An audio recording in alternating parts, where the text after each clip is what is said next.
Hello everyone and welcome back to the channel. Today I'm going to walk you through Xaman Wallet tutorial, a step-by-step guide in 2025. The first thing we need to do is you have to download and install the Xaman Wallet app. If you're using an iOS device, you download it from App Store. So when you're there, or if you're tapping your App Store, you tap on search and you type in Xaman Wallet.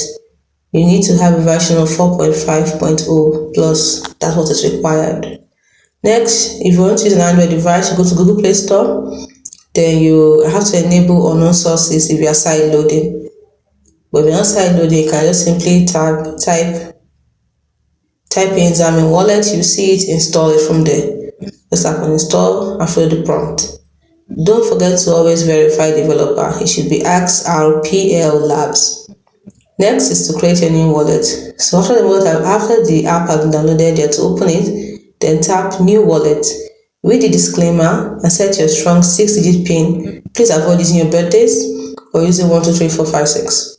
Next, to enable biometric authentication, you can use a Face ID or fingerprint. Next step, you're going to do is to back up your secret numbers. You'll be given 25-word recovery phrase. Please write it down on paper, not digitally. Next, you have to test the backup.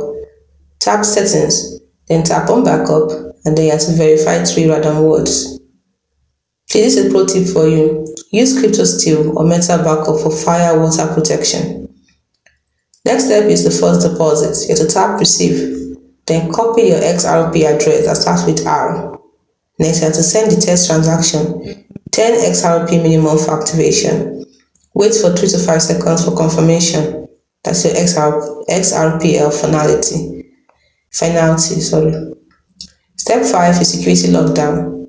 Tap on Settings, tap on Security, then you have to enable transaction whitelisting and disable screenshot protection that blocks malicious apps. It's as simple as that. Hope you found this video helpful.